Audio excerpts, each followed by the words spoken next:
தமிழ்நாட்டை பாஜக தான் ஆள்கிறது என்று விசிகாவின் முதன்மை செயலாளர் ஆளூர் ஷானவாஸ் குற்றம் சாட்டியுள்ளார். உனக்கு உண்மை தெரிஞ்சு போச்சு, உன்னை விடக்கூடாது, இன்னொரு பாயாசத்தை போட்டுற வேண்டியது. நெல்லை மனோன்மணியம் சுந்தரனார் பல்கலைக்கழக பட்டமளிப்பு விழாவில் முதலாவதாக வந்தே மாதரமும், இரண்டாவதாக தேசிய கீதமும், மூன்றாவதாக தமிழ்த்தாய் வாழ்த்தும் பாடப்பட்டது.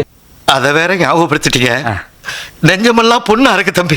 காவிரி நதிநீர் விவகாரம் தொடர்பாக கர்நாடக அரசுடன் பேச்சுவார்த்தை செய்ய முதலமைச்சர் விஜய் கிளம்ப உள்ளதாக தகவல் வெளியாகியுள்ள சூழ்நிலையில் இப்போதைக்கு முதல்வர் வர வேண்டாம், அவர் இங்கு வந்தா சட்டம் ஒழுங்கு சீர்கெடும் என்று கர்நாடக முதல்வர் டி.கே. சிவகுமார் தெரிவித்துள்ளார்.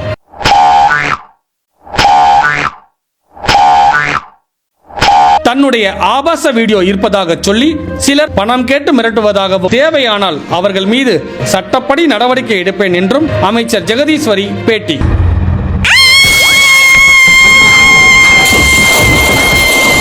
மதுக்கடைகளை மூட வேண்டும் என்று பலதரப்பட்ட மக்களும் போராடி வரக்கூடிய இந்த சூழலில் ஆன்லைன் மூலம் மது விற்பனை என்று அமைச்சர் விக்னேஷ் அவர்கள் பேசியுள்ளது வாக்களித்த மக்களை அதிர்ச்சிக்குள்ளாக்கியுள்ளது. அவர் எங்கம்மா?